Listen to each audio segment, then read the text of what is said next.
Welcome to the DB&J Wrestling Podcast. I'm your host, Turnbuckle Jim, and with me, as always, Fast Count Brian.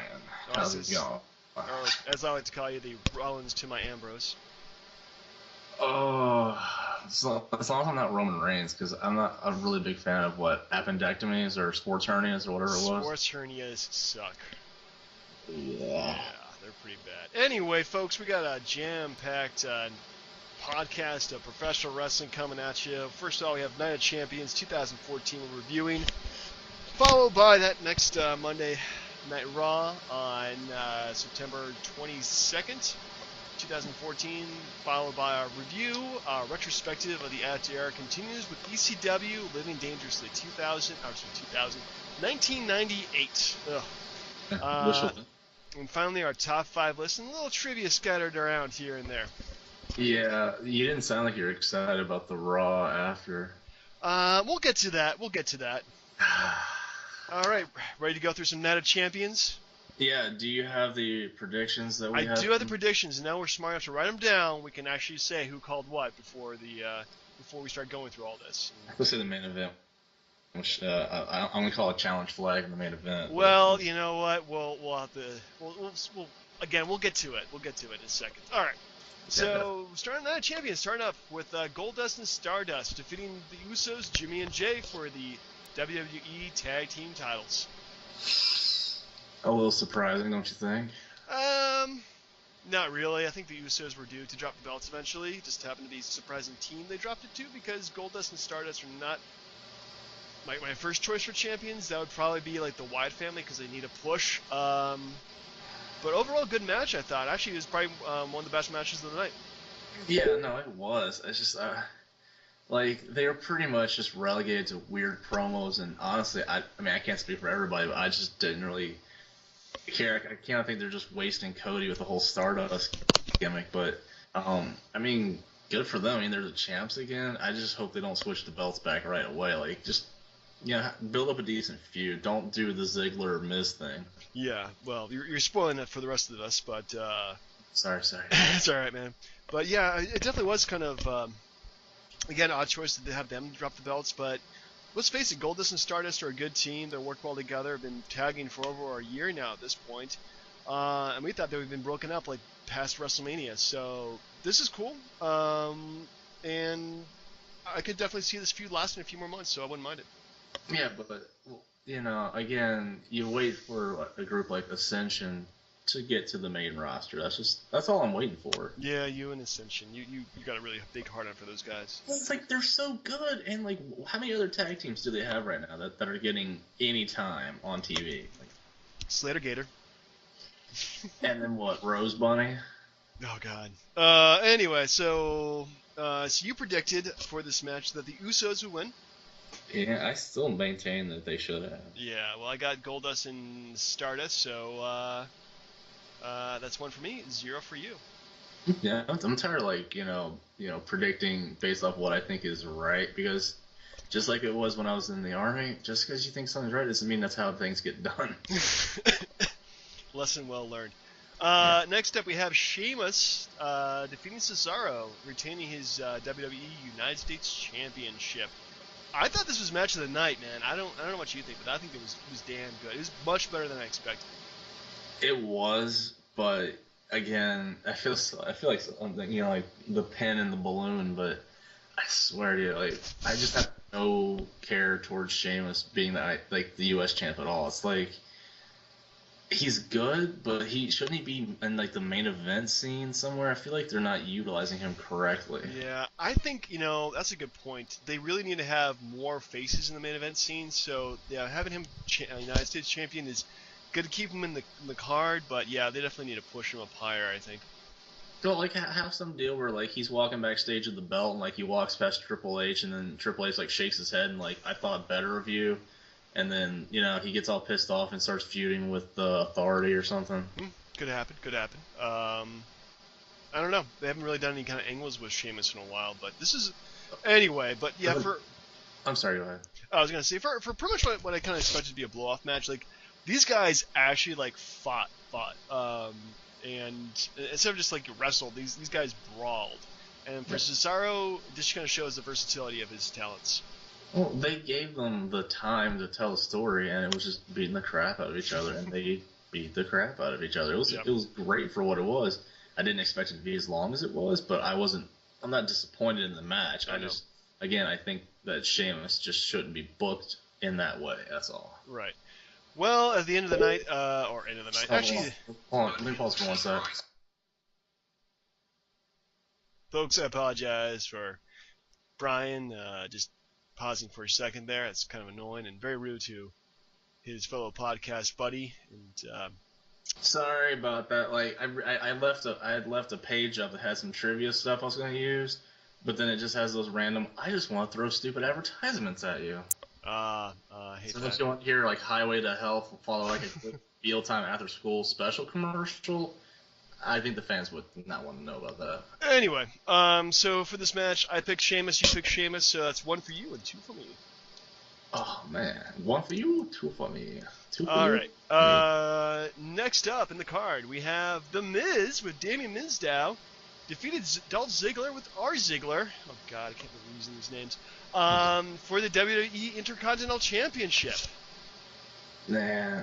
And with special commentators, the Florida Georgia Line. Wow. Yeah. Did they really need to bring them out just to say that they're going to be doing the tribute to the troops? I mean. Yeah, that was a big distraction for the match, and the fact that they knocked down Damien Sandow was kind of stupid too. I mean, really, these guys couldn't cut paper. But the match itself was pretty good, I thought. But I realized that I can't stand either one of these guys. I don't know why, but I'm just not interested in either one of them. I'm a Ziggler fan. Like I felt like they dropped the ball with him when he cashed in and then beat Del Rio and then had the whole concussion thing and then dropped the belt immediately. Like they could be doing so much more with him. They just don't do it. I mean, he doesn't need to caddy Kerwin White or be part of the Spirit Squad. Like he's a good wrestler. The Miz is doing nothing for him because the Miz is just driftwood. Like no one cares. Yeah, seriously, the Miz honestly could just go into a bank and rob it, and I would not care. Like really, that's least likely I'm going to follow him. Anyway, for this match, you had selected the Miz. Mm-hmm. I selected Dolph, so that's 2 for you and 2 for me. Yeah. No, I don't know what you think about this, but you can never forecast years into the future, but do you ever feel like, looking back, let's say when the Miz, because, truth be told about whatever you say from here on out, the record books show that he beat Cena at WrestleMania. That is true. He has been really deep pushed since then. But you kind of wonder, though, at that point, did they really give him bigger responsibilities than he could really put up with? I mean, he's like the Ultimate Warrior, where you give him the belt, but there's nothing really you can do after that, I don't think he was that bad as Ciampa, but I mean, it's hard. Most people didn't take him seriously. I didn't think he was that bad. He was a decent heel. Yeah, it's hard to really take anybody serious who's on the real world. Let's face it. Or Survivor, or God, so much bad stuff going on. But yeah, no. As far as the match goes, I thought it was good. Again, I was surprised. I was right. I was just surprised with the ending because you kind of think these guys deserve to keep the belt for a while, and giving it back and forth kind of hurts both of them, and it just makes the titles crap. Yeah, they've been really just dropping this back and forth, and we'll get to Toronto in a second too, and more of that crap happening. Anyway, moving on to the fourth match, which Seth Rollins defeated Roman Reigns by forfeit. We're not going to count that match, but what'd you think of the aftermath, though? Where Ambrose coming out and beating the crap out of Rollins again. I'm pretty sure he was supposed to be gone longer, but because of the injury, they brought him back sooner. Yeah, I think so, too. He was supposed to come back, probably on Raw or something like that. And... Oh, no, go ahead, sorry. I was going to say that they probably bumped it up a night or two. Well, I thought he was supposed to be gone for 2 or 3 months filming a movie. It seemed just kind of rushed. He's back. I mean, it's good. Don't get me wrong. I mean, the whole lunatic thing brawling through the arena is pretty good. But especially when the Authority tried to have security pull him away, and then he just beats up the security and keeps chasing Rollins down. Yeah. Like, Yeah, I love his gimmick. I think he's probably the best face they have right now going for them. And probably a fresh face in the main event scene too, hopefully. So. well, it would be nice, but you'll never see him fight Lesnar, though. I don't think. Well, we'll have to see. I mean, I'm sorry, whoever the WWE champion is after Night of Champions. After Night of Champions, I don't want to spoil for anybody.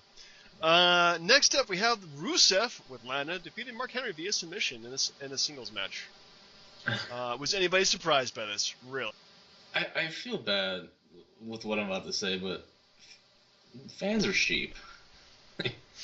And I've said that about Cena fans for so long, but it's like when you have Henry stand there and then you do what God Bless America. The national anthem. Thank you very much. You said you were in the army. Was here it wasn't like the Canadian Army?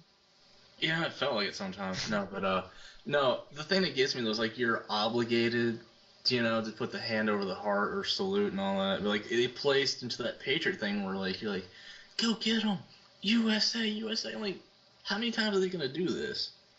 Yeah, everybody's freaking interchangeable at this point with Rusev. They really need to have him lose to somebody, whether that's Cena. Oh God, I hope never that doesn't happen, or somebody else like out of left field. But really, this whole gimmick has definitely run its course, I think. And yeah, people are sheep. They'll chant USA against any foreigner, whether he's from, say, Russia or Bulgaria or Japan or Finland or the United Kingdom, or say Samoa, or California. It's they try to force people to care about the and with playing the music and Henry crying in the ring when he's gonna lose. Just stop wasting my time. Just get it over with. Yeah. So it's pretty bad stuff. Anyway, so we both picked Rusev. Big surprise there. Moving on. Less talked about it, the better. Yes. So next we have Randy Orton defeated Chris Jericho. Mm-hmm. And I found another great match that I didn't expect to be great, but then again, it's Jericho, and when has Jericho ever let you down? Fandango? When has Jericho ever let us down? Fandango? No. Fine. Revisionist history. Look, I didn't think the match was going to be as good as it was because it's Orton, and the rivalry was thrown together at the last second, so it's just like, hey, it's main event, guys. They need a match on the pay-per-view. Just pretend to hate each other. But it was really good, though. Yeah, it was really good. It lasted about 16 minutes.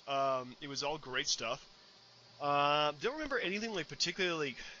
The ending was really good with Randy Orton and Chris Jericho faking each other out and stuff with their injuries. So yeah, definitely better than I expected it would be. But then again, these guys are pretty well experienced veterans, so why not? Oh, you ever get tired of the whole, out of the blue RKO kind of thing?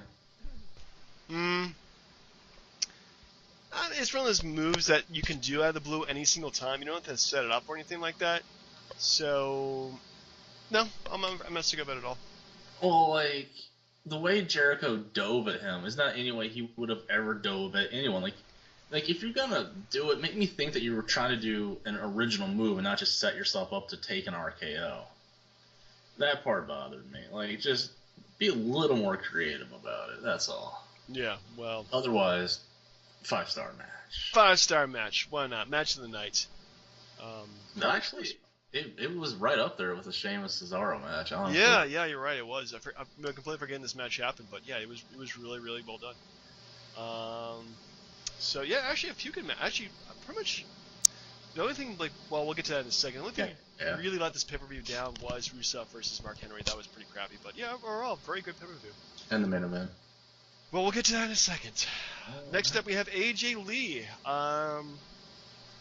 Defeated Paige and Nikki Bella in a 3-way match, giggity, for the Divas Championship. Man. Again, with title switching back and forth, Unless the belt is going to end up on Nikki Bella because of like being part of the Authority and maybe playing up the whole AJ Lee having a quitter for a husband kind of angle, when they just run down CM Punk the whole time. I just don't care for it. Like, unless you're going to like give Paige a legitimate run as a crazy chick heel champion, the belt's just going to go to Nikki Bella anytime now. Maybe. I'm really hating Nikki Bella and Brie Bella. Yeah, pretty much the whole Bella thing has just gotten really crappy. I'm not a big fan of that at all. It's like, you could tell just by watching the match, like, who could wrestle? AJ? Sure. Paige? Definitely. Nikki? No. She had no business being in that match. Yeah. She was definitely the ugly duckling of the match. But at the end of the day, I picked AJ Lee to win the match. You picked Nikki. So right now we're tied up 4-4. Yeah. In terms of our predictions. So we only have left our main event. That's where I'm pulling the challenge flag right there. So in the main event, John Cena defeated Brock Lesnar via disqualification. That's some crap. Okay. I picked John Cena. I thought Cena would win cleanly and turn heel. I was wrong on both accounts, but he still won the match. So, therefore, I get the victory. I don't know, man. Like, this is the match, honest to God, that should have happened at SummerSlam, I think. Like, you don't have such a one-sided ass whooping, and then you make it seem like Cena can put up a better fight second time? No, give me a break. If Lesnar's that unbeatable, you don't make him look weaker the next time around. Like, I don't think they handled this properly at all. No, they really booked themselves into a corner in terms of Brock Lesnar being the unstoppable force. I mean, at this point, I can't see anybody beating him unless their name is Roman Reigns or Daniel Bryan. Maybe John Cena, but yeah, Cena, like, the match looked a bit more realistic because you could tell those guys were really, really stiff. Well, and the thing is, would it have been the worst thing, for like Lesnar to get out of the STF, give him an F5, and pin him cleanly? It'd be like, look, he put up a bigger fight this time. Cena brought it, but it still wasn't enough. Now it gives you that doubt where you're like, oh crap, they're gonna wrestle again at Hell in a Cell, aren't they? Yeah, they probably are, but it might be the blow-off match to their feud, if we want to call it that. God, I hope so. Now, the interesting part, despite how I hated, the Seth Rollins attempt to cash in, was the fact that he tried to cash it in. Like, he curb stomped Lesnar. Yeah. And then Lesnar got up like, he's a monster. He's unstoppable. That was also badly done, too. That whole booking didn't make any sense whatsoever. It made Rollins look like a damn idiot. It made Cena, of course, not win, not lose really in this match. Lesnar made him look more unstoppable. And also, is Lesnar gonna be pissed off at Rollins now for interrupting the match, or what? It made Lesnar look weak though. Like would he have really tapped out? You don't know. I doubt it, but probably. Would he have? I mean, the fact that he was anywhere close to tapping out made him look weak at all. I just think they handled it very, very poorly. And I guess in Hell in a Cell, they're just going to beat the crap out of each other until it's done and over with. Yeah, we have to wait. But again, that Cena can't beat him. Like, maybe it's just like a hold on to the past, but Cena doesn't deserve to tie or beat Ric Flair's title reign. Like, Flair earned his, and back when it was hard to do it. Cena's 16 or whatever it's going to end up being He's not going to equal what Flair did, even if he has more title wins. Well, when you have, he's just been given the belt so many times. It's been ridiculous. I mean, there hasn't been a time I can remember where he wasn't champion for a good 2 or 3 months at a time. Yeah, you're right, but unfortunately, they really haven't pushed anybody up to his level where they can give the belt to somebody else. CM Punk! And run with it. So, yeah, maybe they could just try and push him down in the card, and he'll still sell the kids' T-shirts. Who cares? Yeah. Just Well, yeah, it's a real problem they have, unfortunately, that they're stuck with John Cena being their biggest man in the But company, and they're not. Like, you can turn tomorrow and have him feud with Rusev, and you'll never see him in the title picture. you Like, could. Um, like they're using him as a lazy crutch for lazy writing. But again, I mean, that's just my opinion. that is your opinion, and you're entitled to it. Indeed. So I paid $9.99 for this. You paid $9.99 for this, didn't you? And you got your $9.99 worth of it. I want it back though. Yeah. Well, anyway, end of the day, what would you give this pay-per-view? A B minus. B minus, really? I'm gonna go with a solid A. The main event and the Rusev thing just took it away for me. Yeah, that's true. Okay, I'll go with A minus in this because of the main event ending. So we got a solid B average or so. Yeah, that's not too bad, I suppose. Yeah. All right. So moving on. Give me 3 things that you thought about Raw. Good, bad, and ugly. It was the Dean Ambrose Raw, that was for sure. That definitely was a Dean Ambrose Raw. Apparently, 5 guys cannot keep him locked in a room. No. How did he get out of that room? Magic, I guess. You know what they should have what they really should have done is they locked him in the room and realized wait a second, there's another door to the other side. Or just something stupid like that. I don't know, but at the end of the day, when they were pulling out the cinder blocks, do you think it was going to be anything but Ambrose? I mean, I was not surprised at all. No, but I mean, where does Cena's infatuation stop? Like, is he feuding with Seth Rollins? I mean, or is he going to fight Lesnar again? I don't know. Maybe it was just like a one and done, kind of like I'm pissed off at Rollins, you're pissed off at Rollins. Let's both chase him down to the parking lot. Maybe we'll tag up or something like that against the Authority. So I guess the Authority really is a real stable now. I mean, those guys. I mean, the whole thing has been very loose and hasn't really felt very. What's the word I'm looking for here? Like, they don't feel like a real stable, you know? They don't all wear matching T-shirts. Yeah, they don't wear matching T-shirts. They don't have one theme song. There's like, they'll go out with Triple H's music or Steph's music or I don't know. It just the whole thing just seems kind of. They could pretty much end it any day now, and I would not mind. It's not doing any of those guys favors. Like, it's not doing Orton any good. It's giving Kane a paycheck. Yeah, well. Kane I hate seeing Kane now because all he does is just job. Like, am I supposed to take him seriously? When's the last time he's won something? I don't remember. That's a good question. That's actually a really damn good question. Like, he's on a worse losing streak than like MVP was that one year. He lost like 20 matches in a row. But my God, horrible. Like, yeah. you just can't. You're just done with some people. You know what? If you want to push new talent. Get rid of Kane and Orton and bring in fresh faces, like NXT faces, for the Authority. You could. That's not a bad idea. But I think Orton really... That's the best place to put him right now. Rollins, this is a good way to keep him relevant, too. But yeah, Kane, I think Kane is probably like... Just make him an agent or something like that. Don't have him wrestle in all those matches. He could still go, but yeah, he hasn't won jack shit in like a year. Do you know what would, and I know you're against this idea, but what would actually help develop the younger talent and stop pushing these old guys? A brand extension. Ooh, that would actually work really well. They haven't done that in like 2 years, like 2 or 3 years, and it's just like. Yeah, I guess because they wanted the SmackDown talent to fill up that extra hour, but if you see it now, they don't use like hardly anybody for the whole time anyway. So just break the shows back up, draft them out, get some interest in the shows again. People will watch SmackDown again. Yeah, I haven't watched it in God knows how long. Yeah, just bring it back, make it happen. Bring it back. Also, Bray Wyatt, he did not show up on the pay-per-view and did not show up on Raw. That makes me very sad.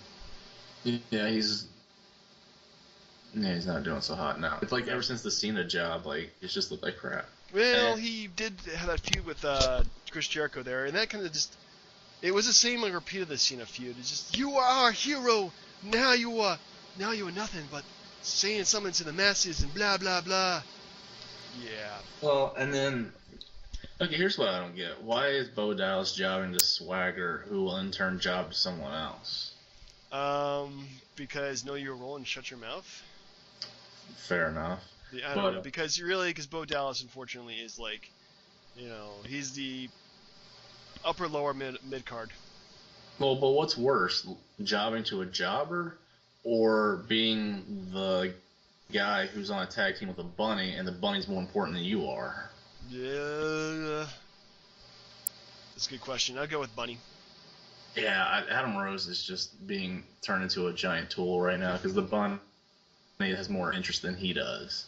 Good And point. who's the bunny? Who knows? Who cares? And then what else was it? Mark Henry's like, I let everybody down. I will beat Rusev, and then he loses again. Yeah, that was. You know what they should do? Just make it interesting. Get every single person that Rusev's ever beat, put them inside a Hell in a cell with Rusev, and then just go through them one by one. Just destroy America. They really need to do the All-American, just. I hate to say that. Just get all the black people on the roster and go in and just kick his ass. Speaking of that, when's the last time they've had that nation thing got dropped quick? I haven't seen Big E or Kofi in a while either. Yeah, good point. And then what else? Actually, you know what they could do around the same time? Like, I know the Survivor Series they did one year was like the Luger's U.S. team against the Foreign Fanatics. Just do that. Just have like Rusev and a couple of It's Rusev, Sheamus, and a bunch of other guys who are foreign but really really hate America. You could do like Rusev and Cesaro, and then But Cesaro doesn't really hate America. I mean, he was. yeah. Anyway. He's a foreigner and he's a heel, so man. Yeah, that's all you need, a foreigner and a heel. And then you can just go against all the U.S. jobbers. Yep. Anyway, so what would you rank Raw last night? What letter grade would you get it? I gave it the same B. I actually was impressed and enjoyed seeing AJ just destroy Nikki Bella pretty quickly. That was cool. I would give it about the same rating. Like, there were some good parts to it, there were some bad parts to it. Overall, it was pretty good, but I think that it was really missing a few things. Bray Wyatt for one of them, and also like there's no real mention of Brock Lesnar, which you don't have to have him on every single week, but you have to have him at least like in the background, just somewhere like he was about to strike. You know what I mean? Yeah. I mean, no Paul Heyman either. Yeah, it's like they don't know what to do with him. It's really, really annoying. And I think probably the best person to put him against would probably be like a Sheamus or something like that. They can do a crazy match, but in the end of the day, Lesnar's gonna win, obviously. But you just gotta keep, him relevant, Yeah. Because he's the fact that he's wrestling at every pay-per-view now is more relevant than he's been in a long time. True. I mean, they wouldn't put the belt on him like when he first came back a couple years ago. So now that he's back more on a regular basis, I'm very excited about that. I've really come to appreciate Lesnar and his abilities. But you got to have him on every single day. I mean, at least if like the taped interviews or something like that, just got to keep him, got to keep him out there. I don't know. I read something. I kind of agree with it. The fact that he only shows up like the week before a pay-per-view and then wrestles the pay-per-view, it does give the belt more of a big fight feel to it. That's true. It doesn't like show up, and he wears it around his damn freaking waist too, which is important because the stupid around the neck crap. No. Yeah, Cena was terrible. Anyway, ready to move on to ECW Living Dangerously?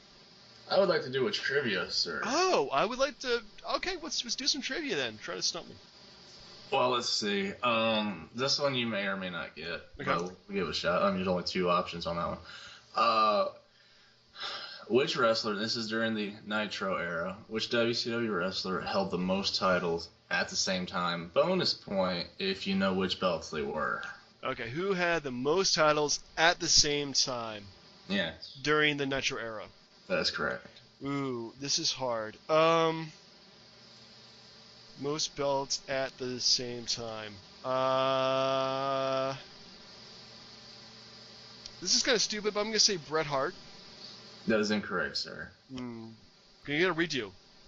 Yeah. Booker T? No, that is also not correct, sir. How many chances are you going to give me? You can get one more. One more. All right. Most belts at the same time. Kevin Nash. No. Damn it. All right, who was it? Lance Storm. Oh, tag team and US, wasn't he? No, he had the U.S. belt, which he made the Canadian belt. He had Right. the hardcore title, which made the Canadian title. He had the TV title, and I think that was just the TV, hardcore, and then the U.S. belt all at the same time. Wow. He actually wrestled Booker T for the tried to be the Grand Slam, but he didn't win. It was actually pretty interesting at the time, but yeah, like he had 3 belts at the same time. Wow. How about that? Yes. How about that? Okay. Are we going to be seeing Lance Storm tonight? Say what? Are we going to be seeing Lance Storm in this pay-per-view?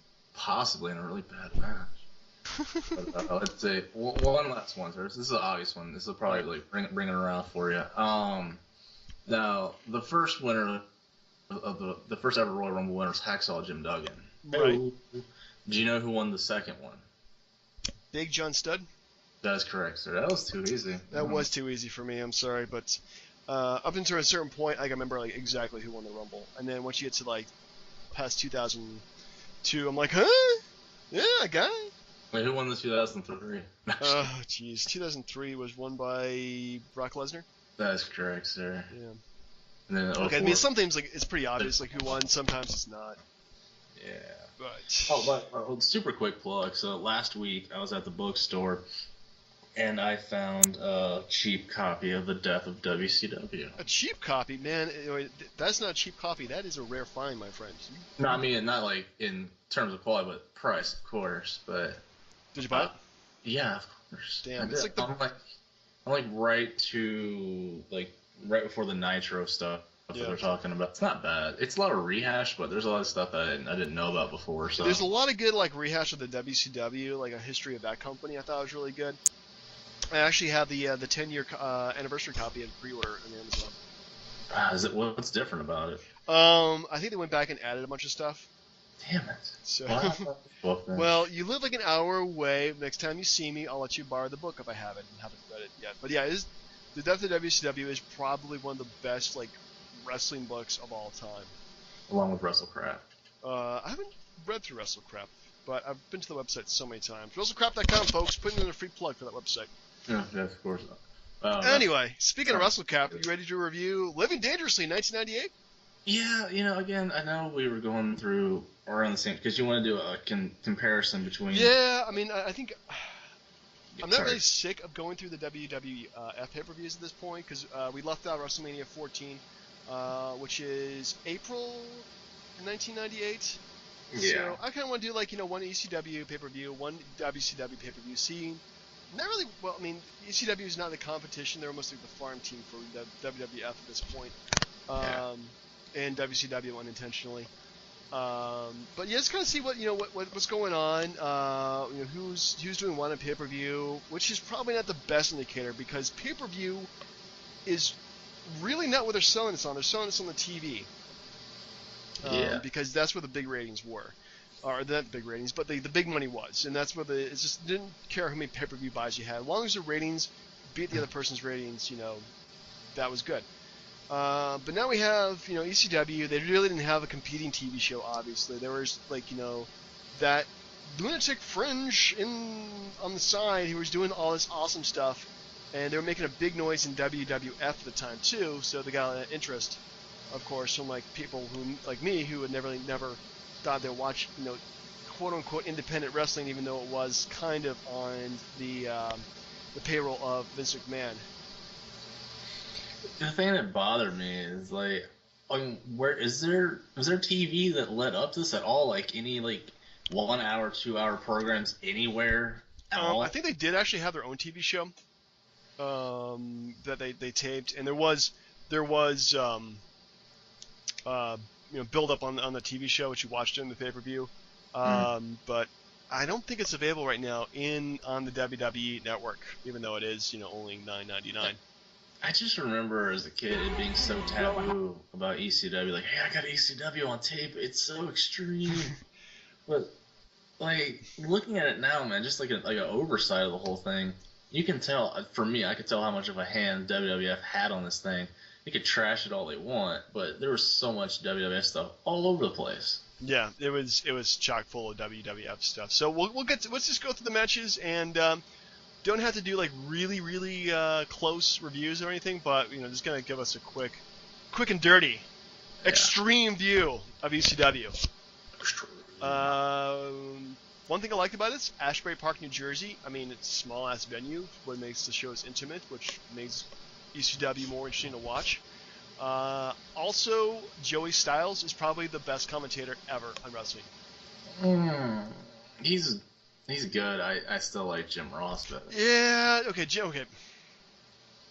But Jim Ross did have a good commentator, too, in terms of Jerry the King Lawler to back him up. But I think just as a solo act, Joey Styles is awesome.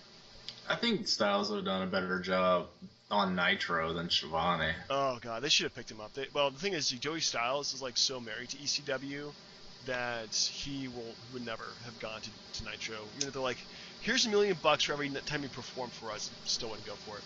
Well, I mean, he would have only lasted a day, because he would have been like, next up, Disco Inferno and Alex Wright. Wait, this is crap. They're like, yeah, it is crap. That's what we book it. Anyway, let's go through the matches here. Show starts out with Jerry Lynn and Chris Chetti, who defeated the Full-Blooded Italians, or the FBI, Little Guido, and Tracy Smothers with Tommy Rich. The FBI is hilarious. They were hilarious. I love the gimmick. Little Guido, I think, is probably a better wrestler than I give him credit for. So this is a decent opening match. Yeah, Chris Chetti, I remember him because he looked a lot different later on during the ECW run, but right there it's like he's good for him. He survived the House of Hardcore. I think that was like the thing that Taz ran for a while, but yeah. Jerry Lynn, I swear, he's like one of the best like underutilized wrestlers I've ever seen. Agreed. The guy's a phenomenal wrestler. And I don't know why his runs in WWF or WCW never panned out. Because he's too damn small. Well, I mean, he could have still been like in the cruiserweight division at least. Yeah. Yeah, that's a good question. I mean, his fights with Rob Van Dam were awesome, but yeah, this was kind of a crap match. Well, this is an okay match for both teams. The fact that only one of the guys was actually Italian was hilarious. Like they were just playing up being just country white guys trying to be Italian. Yeah. Anyway, next match is Masato Tanaka defeated Doug Furnas in a really botchy match. Oh, you didn't like it? Oh my goodness, they're botching like everything. It's like, and he would just come on beating up on Doug Furnas. I mean, it was not a good fight at all. Even trying to build this guy up to be a monster, and believe me, he became a monster later on. This is just a bad match. I don't know. I didn't think it was the worst thing I'd ever seen, because I honestly thought, Furnas was boring as crap, but he came in there, and I mean, I thought he held his own with Tanaka. I mean, the botches, yeah, but I don't think it was terrible. And then when he, pummeled that, whoever that little creep was, I thought that was fun. But then when he told the dude that Vince can kiss his ass, that was kind of like the end of it right there. Yeah, I don't think he showed up again in wrestling at all, like ever. No, I don't know. Like, if he's a WWF superstar, does he need to come down to ECW? Like, why do they need that help so bad? Well, he was part of the tag team with Doug Furnas and Phil LaFawn, and at this point, I think his time in WWF had already expired pretty much, so they just put him down there just to lose, to build up Masato Tanaka, make Tanaka to be the next big guy, so. Yeah, Tanaka has some crazy scars. He is dude, Japanese wrestling is insane. Next up, we have the match of the night for almost less than half an hour. Rob Van Dam defeated Too Cold Scorpio. But was he actually Too Cold, or was he Flash Funk? No, he was Too Cold Scorpio at that point. Okay. No, he had dropped his Flash Funk gimmick and became Too Cold Scorpio again. And actually, I think this was definitely the best match. Good counters, good aerials. Both these men wrestled like they were going to win. Rob Van Dam on the rise, Too Cold Scorpio on the descent, but still, it was easily match of the night. 100% agreed. And the problem I had was, you look at how Too Cold like showed off the skills he had, even at that point in his career, and you're like, WWF screwed him up. Yeah, I don't know why they didn't give this guy more of a push. Um, you could think of 1,000 reasons. Maybe he wasn't good on the mic. Maybe he wasn't, didn't have a gimmick that worked out. Maybe. Was he not good enough to fit into the Nation? I mean, for Christ's sakes, he was like the one black guy never made it to the Nation. Yeah, exactly. It's like DDP saying he was the one main eventer who didn't join the NWO. Like, who cares? Yeah, really, who does? But my God, that match was fantastic, and I swear I gotta hate Bill Alfonso on that damn whistle. Next up, we have a three-way tag team match. New Jack and Spike Dudley defeated the Dudley Boys and Balls Mahoney and Axel Rotten. Tag team specialist at its finest, right? This is such a garbage match. I did love the spot where the Dudley Boys are on the table on the outside. New Jack and Spike jump, and land, knocking them through the tables and everything like that. And that's just vintage ECW. But this is such garbage wrestling at its finest. Yeah, I mean, say what you want about the Dudleys being successful in other organizations, but I don't think there's one ring technician in that entire match. Yeah, no, that you're correct. You are absolutely correct. These guys all just hit each other with weapons. That's about it. The closest you could get to that is like Devon Dudley. That's about it. Pretty much, yeah. So, but the best thing though about the Dudleys, I thought throughout their whole ECW run was Joe Gertner. He was great. Well. You cannot get enough Joe, especially when they teamed up with Joey Styles, but my goodness. Yeah, he was, oh my goodness, yeah. That guy really got screwed over by not pretty much going anywhere after the Dudleys. I mean, I think he was a commentator with Joey Styles, but he just never, I don't know, just never really caught on, never got a chance to WWE, so. That's a shame. It's a damn shame. Next up, we have Tommy Dreamer defeating Just Incredible with a guy named Jason and maybe a woman, maybe not, Nicole Bass. Yeah, I think they did. I'm pretty sure Nicole said she did a DNA test, but that doesn't really matter. Yeah, but then again, to be fair though, I have seen some women uglier than her. I am afraid of asking where, but where? No, but that Jason dude's been around since like the beginning of ECW because I remember seeing him on like some of the stuff on the network, like the original ECW TV shows when it was like NWA ECW or something. Yeah, Eastern Championship Wrestling. Yeah, that dude's been around for a hot minute, but he's just honestly, God, when I saw him on the paper, I'm like, when did they get Buff Bagwell? Yeah, he does look a lot like him. His real name is Ronald Jason Knight, and he's been wrestling since 1984. I had no idea. I filed that under, that sounds like a chair shot nugget right there. It does. But I mean, as far as the match itself, like, I never cared for Just Incredible. It's just more of like giving Tommy. Tell me if I'm wrong, but I always thought once Raven left the WCW, Tommy Dreamer didn't really have a good feud for a while. Yeah, Tommy, he's kind of like. Yeah, he's really just not doing anything at all for a good while. So, yeah, he's just kind of going from one thing to the next and not really going to get any traction. So it is kind of disappointing. Yeah. So, yeah, him and Raven, like, they just built the careers off of each other. And after that, it was really kind of just treading water. Yeah. Definitely. But I mean, as far as, like, the match overall, I didn't really care. I can't imagine why they felt the need to give him Nicole Bass like that. Yeah. She's terrifying. She is terrifying. Next up, Bam Bam Bigelow defeated Taz for the ECW World Television Championship. This match ended as Bam Bam Bigelow and Taz fell through the freaking ring. Bam Bam was able to get out first, pull out Taz, and pin him for the belt. This should have been a main event. It really should have. I don't know why they didn't make this a main event. This is so freaking ridiculous. If not just for the fact that it was Bigelow's hometown, or close to it, it should have main evented regardless of the finish. But I mean, I don't know. Bigelow at that point, I was just so disappointed in how like he just left WWF after just pretty much the whole Lawrence Taylor thing. Yeah, well, to be honest, they did kind of screw him over with that. So. Well, I mean, no one else is gonna do it. But I mean, True. hey We'll pay him Sean, a dump truck of money just as job to a professional football player who's probably high in cocaine. yeah, no. But I mean, the match itself was fantastic. The crowd was hot into it, and then when they saw Bigelow come out first, Yeah.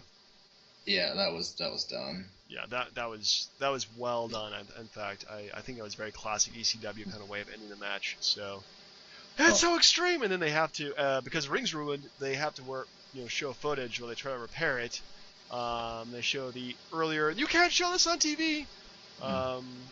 Sabu defeating the Sandman in Singapore in a Dueling Canes match. I'm gonna skip that. It was kind of crappy. Yeah, I would like to pause this for half a second just to give you a quick update. James here is a very big Washington Nationals fan. They just flashed on the TV. You have a 3-game lead over the Dodgers, 4 over St. Louis for best record. There you go. Nice. So. Yes, there you go. Thank you. Actually, you know what? As a Nationals fan, I feel terrible. Am I following the game as they're beating the Mets 4-1? Yeah, and the Cardinals are losing into something. Best team in baseball? What? Not happening. Anyway, no. Anyways, so the match after this, I'm assuming, is the main event. The main event, which is, as far as all the main events for all of the pay-per-views we've watched so far in DB&J, it's the worst. We've done what? I think several dozen at this point. Just about. Correct me if I'm wrong, which I probably am. But yeah, this is probably the worst main event of any pay-per-view of all time, easily. Maybe. I mean, the No Way Out one, where like the mystery partner was Savio Vega, was kind of Yeah. That felt like real filler. Like, hey, we gotta kill some time before WrestleMania, so here we go. Anyway, so we have the team of Al Snow and Lance Storm. Al Snow being a mystery partner. We should say who his original partner was. Tammy Lynn Sitch, a.k.a. Sunny, who is the fiance of their opponent, Chris Candido, who was teaming with Shane Douglas. But that's like she was still employed at WWF at the time. That's why they kept calling her Sunny. It was like, why aren't they calling her Tammy? But no, like they were like, this is smart. This is great. Candido will never put his hands on Sunny. And then she tries that horrible job of like, oh no, am I going to really hit Candido with the cookie sheet? Oh no. Oh wait, I hit Lance Storm. Everyone's surprised. She is not a good actress. Horrible. I'll tell her that when I see her in 2 weeks. Yeah, I say like, you know what? That main event from Living Dangerously 1998, I want my $9.99 back. She's like, what happened? I'm like, never mind. Never mind. You've lived a hard life. What can I say? Yeah, but then like, okay, maybe. And I guess it's like I don't know if it's revolution or what you think of it, but the whole, the match being upside down because of the whole Al Snow thing, like made my head hurt. Like I just couldn't end it. And everybody had mannequin heads and they threw them in the ring and not even just that, like. You're world heavyweight champion, jobbed to a WWF guy in like a minute and a half. Well, Al Snow was pretty much an ECW guy at this point, so I think they're trying to give him an ECW run. But yeah, it's a horrible match. It's like the main event happened about 10 minutes ago, and that was the Bam Bam Bigelow Taz match. So I don't know. Well, my final grade for this pay-per-view, C- at best. I'm gonna live dangerously and give it a D. Ooh, an extreme D. Wow. Yeah, I get it's an extremely bad D. Extremely bad D. And that's only because of RVD and God bless. I'm terrible now. The freaking RVD Too Cold Scorpio match is the best match in the card. Yeah, it was. It really was, and it was a good man of our time. And yeah. Anyway, so next week we're doing WCW pay-per-view for 1998 around the same And Now, let's go with April 2nd. I'll say I give you the option because Super Brawl was February, the Sting Hogan rematch. Or Yeah. you could go Savage Hogan in the cage for Control the NWO. Or we can do April 2nd. Actually, is that Malice in the Palace? Is that actually like a pay-per-view, or they just put together some crap? No, it was like what, Sold Out, then it was Super Brawl, and then it was what, Uncensored and Slamboree. Yeah, Spring Stampede. Let's go Spring Stampede. Oof. It doesn't look too bad. The only reason, like, I guess we can talk about it later, is like I like the uncensored one just for the fact that you have Scott Hall getting his one and only WCW title match against Sting. Yeah. But other than that, the pay-per-view itself is crap. So yeah, Spring Stampede. Spring Stampede. Okay, Spring Stampede, April 1998, and then after that we'll go back to the editor of the WWF. On the WWE. All right. So I have a trivia question for you, Brian. Yes, but may I ask you a question, sir? All right, you may ask first. I apologize. Have you watched any of the Nitro material on the network yet? I have not. I just really haven't had the time to watch that much wrestling. What sucks is that I understand, and I mean I'm starting to get in that way myself with school and everything, but it sucks they don't have the Nitros leading up to these 98 pay-per-views. That's all. That is true. That is very true. But yeah, so trivia, sir. Trivia. Anyway, so trivia. You remember, of course, Stone Cold Steve Austin usually says this after a question. And that's the bottom line. No, not sure. Okay, what was it? Give me a hell yeah, or no? Well, what? Okay. What? Yeah, what? What? Well, anyway, he says what a lot. Mm. Okay. This is already dying as I'm saying. What? What? Okay, so he says what a lot, right? Yeah. So what other professional wrestler accidentally helped him create that catchphrase?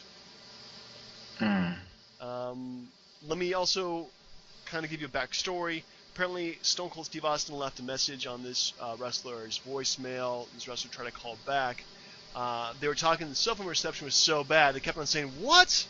After pretty much any time somebody had said something. Mick Foley? No. Damn. The Rock? Nope. Buff Bagwell? No. You're giving Bagwell more, We're giving him a lot more credit than he deserves. It was actually my top 5 list subject tonight, Christian. Oh, that's a good one. Yeah, I just found that out today. Yeah, but did you know Austin damn near ruined Christian by the whole creepy little bastard thing that he started saying? Like, the reason he was CLB was because of Austin. That's terrible. Anyway, so time is of the essence. Let's go through our top 5 lists. I had top 5 Christian matches. Indeed, and I had top 5 beards. That's right. I'm going to go first, if you don't mind. Yeah, go for it, sir. All right, so my top 5. Now this list did have 2 rules to it, which I will actually not break this time. Rule number 1: it's only Christian singles matches. You can only wrestle as a single. What? I did give you the one example, just as Okay, so Edge and Christian, Yeah, he can wrestle anything other than Edge and Christian because they were such a dominant tag team and they had so many good matches. He had to go outside that list. Rule number 2, and this is kind of an unintentional rule. No TNA matches. Pretty much because I did not have the opportunity to watch any TNA matches with him. I just watched stuff that was on the network. His stuff with AJ Styles and Booker T was pretty good in TNA. I'm sure his stuff was phenomenal, and it's good for him to go there for a couple of years and just help move his career on to the next level. So yeah, good for them. But if you ever want to see something that's awkward, and I apologize for interrupting, you want to see something that's awkward, go see if you can find it on YouTube. It's when you remember when Flair was part of TNA, but right. He came back when the Horsemen were inducted in the Hall of Fame. Right.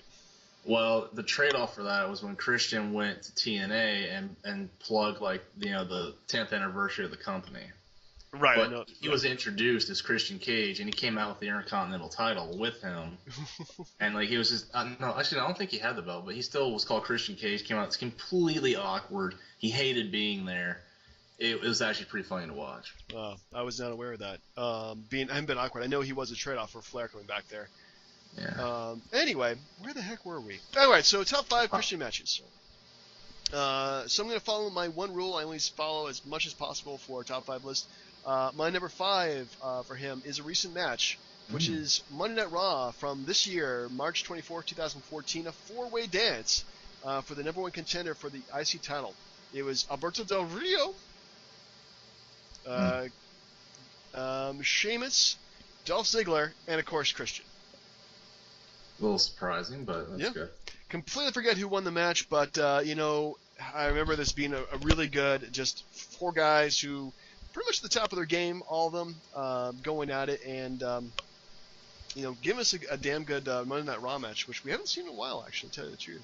I'm surprised you didn't go with the Elimination Chamber match that he was in. That was an option, but I don't think that match was as good as this match, though. Oh, because of the ending, yeah, but yeah, the ending. Not the ending. It wasn't the best Elimination Chamber match I think they've ever done. But this was a good 4-way match that they did on free TV. So. Indeed. All right. So I'm not really sure how to describe this. If the beards help them win matches, I don't know, but the power of the beard. Indeed, and I will also rip off your concept of number 5 and give it to Daniel Bryan, the Goat Beard. You have to. Well, that's so low on the list, though. Yeah, well, there's plenty of others that make up for it, but the fact that, if you ever look at him as a clean cut baby face, it just looks ridiculous. He looks like a kindergartner.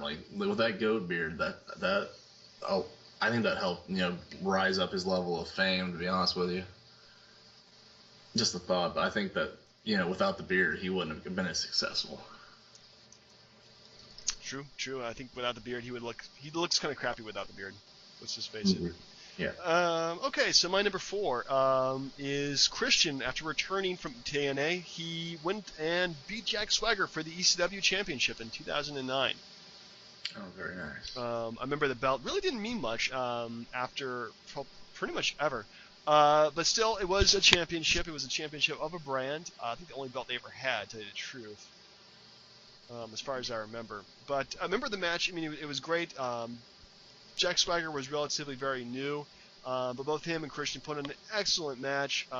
Definitely Christian, led the match because being the veteran, but still Jack Swagger held his own, and it definitely solidified Christian as being close to being a main eventer as he's ever been in his career in WWE. I was a big Christian fan forever, but it was one of those matches it was really good, but you kind of wanted Swagger to win because Swagger was actually on fire at that point because he just debuted 2 or 3 months before that. Yeah. But I think they were trying to set him up for the World Championship, so. Yeah, no, they did a good job with it. I just, again, it's a very underrated Christian match considering how well Swagger was over at the time. Yeah. Yeah, that's good. That was a good choice, sir. Number 4, for me, I went with CM Punk and his the beard he had when he was in the Straight Edge Society. If you ever saw that beard. I believe I have, yes. It's pretty, because he had the long hair and the beard. It was a pretty sweet beard. And it helped because he was creepy, and it was he was a loudmouth, obnoxious, but again, the beard accentuated the look. And again, it helped. So I was a big fan of CM Punk having a beard at the time. I think he lost it when he had his head shaved by Rey Mysterio at the Extreme Rules or something. So yeah, he lost it all at that point. You're asking the wrong dude. But no, I'm sort of asking and convincing myself at the same time. But yeah, I'm pretty sure he lost all the facial hair right after that. But I thought the beard was excellent. All right. Well, number 3 is actually a match I never got a chance to watch. But apparently it was highly touted. I believe by you, Brian, Randy Orton versus Christian, Money in the Bank 2011. Would you like to comment on that match? Money in 2011? Yeah. No, they didn't. Was it Money in the Bank? I'm so, tardtastic on this thing.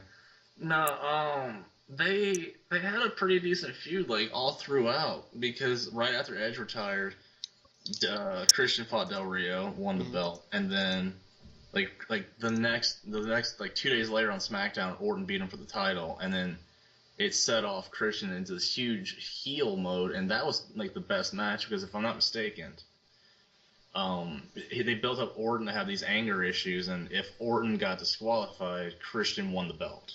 Right. And that's exactly what happened. He taunted Orton. I think Orton spit on him, something like that. I don't know the exact detail, but I know that like he lost in a pretty shady fashion. Hmm. I believe he did too. And it was funny because it led up to the SummerSlam where Edge was in Christian's corner, and then Edge was like, "Yeah, you're pretty much a loser now," and then just left. Wow. Yeah, that was a very, very good match. Yeah, and you should watch it on the network, sir. I should watch it on the network.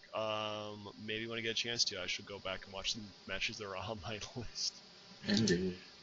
So bad. All right. So next up, Brian. Yeah, number 3. You gotta snap into a Slim Jim with the Randy Savage beard, man. I took a look at it because I kind of didn't think he had one, but like his early '90s one was pretty. He's like Macho King was like pretty good. Yeah, he has some great beards. I don't think he's ever looked bad in a beard.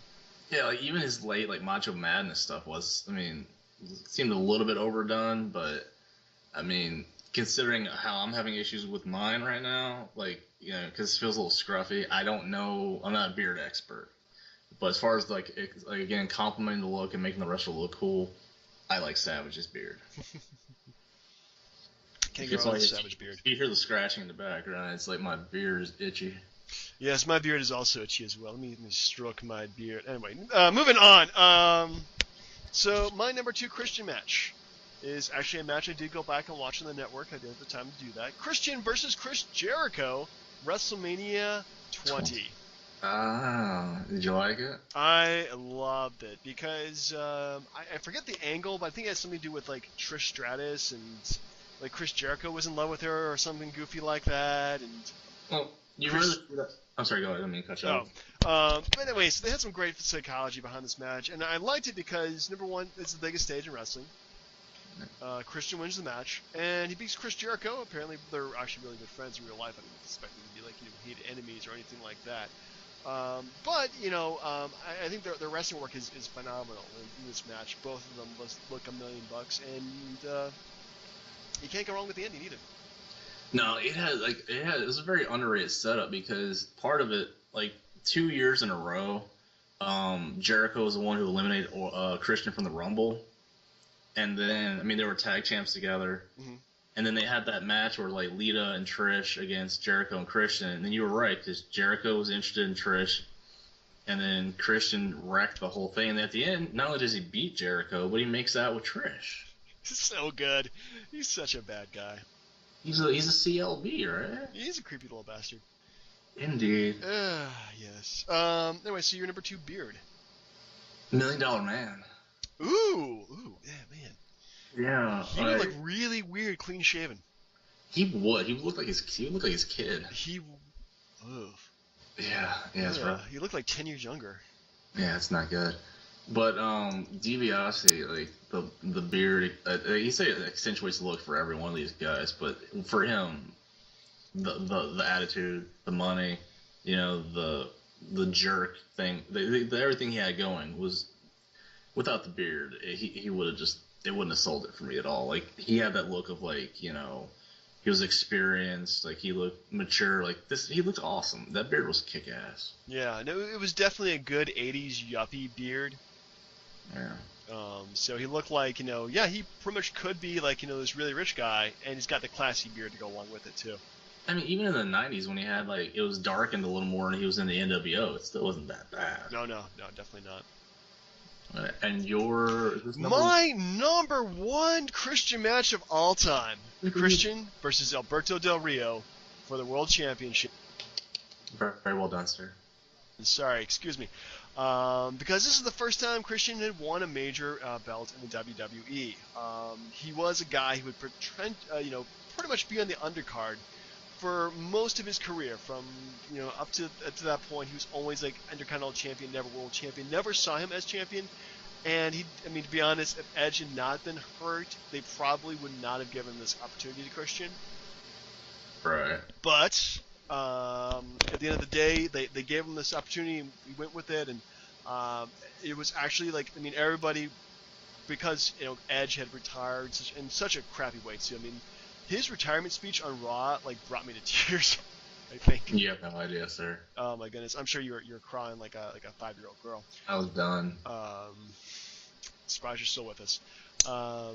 Anyway, where was I?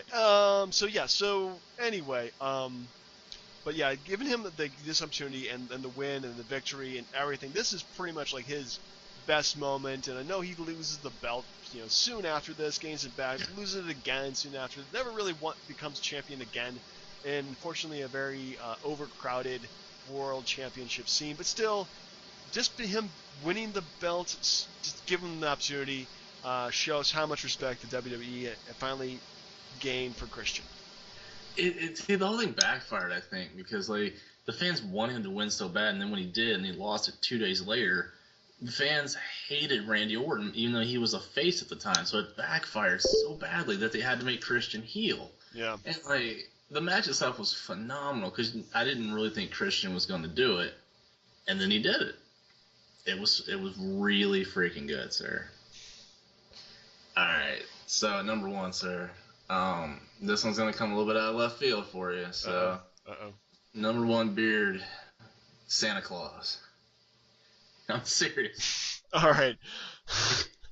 This is the commissioner thing he gave me, but I was thinking about it. I was like, what's a good beard? He's like, Santa Claus. And I was like, well, he does all the tribute to the troop shows. Yeah. There's like millions of shows where Santa Claus is always on. He gets his butt kicked by Stone Cold, or Stone Cold always gave Santa the stunner, if I'm not mistaken. I think so, yes. Yeah. I'm not helping my case here, Andy, but I just think that, like, as far as, like, beards of all time, regardless of wrestling, I mean, Santa's right up there with, like, what, like a ZZ Top kind of thing, or, like, Santa's got an epic beard, does he not? He does have an epic beard. I will give you that. There's nothing wrong with that choice. But really hasn't helped him as a wrestler, though. I mean, he wrestled, right? Like, wasn't Mick Foley Santa a few times? I believe he was, but still, you're missing the point of. Okay, fair enough. Okay, then I'll give it to Edge. What the heck? All right, look, best example, and I'll show this to you. Go back to the network and look at Survivor Series 2008. It was supposed to be Kozlov, Triple H, and Jeff Hardy for the WWE title, but Jeff Hardy wasn't there. Like, he just showed up late or something like that. As usual. And they had a really bad Triple H Kozlov match, and then Vicky Guerrero comes out and she's like, he's here. Everyone thinks it's Jeff Hardy, and then Edge comes out with his 4-month, 5-month, unshaved, like, grizzly man beard going on, wins the belt, but then shaves the next day, and it was just weird to see him like that at the time because, like, he was hardly recognizable at all. Awesome beard. Anyway, awesome list.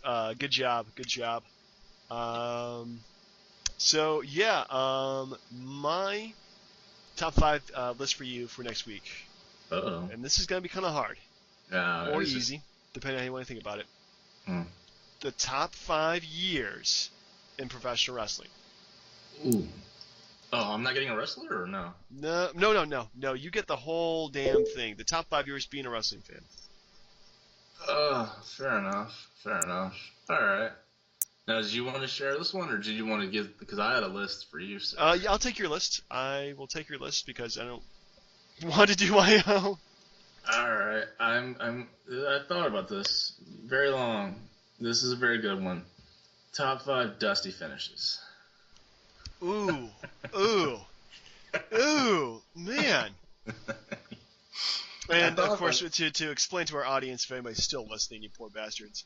Dusty finishes when somebody would win, and then for whatever stipulation or reversal, somebody else, the other person would go back and win the match instead. Usually, this happens in championship matches. Pretty much, honest to God, I think, and this is probably like help you out a little bit. I'm sure you got this, but like if you looked up a definition of Dusty finish in a wrestling dictionary, the picture would be Ken Shamrock.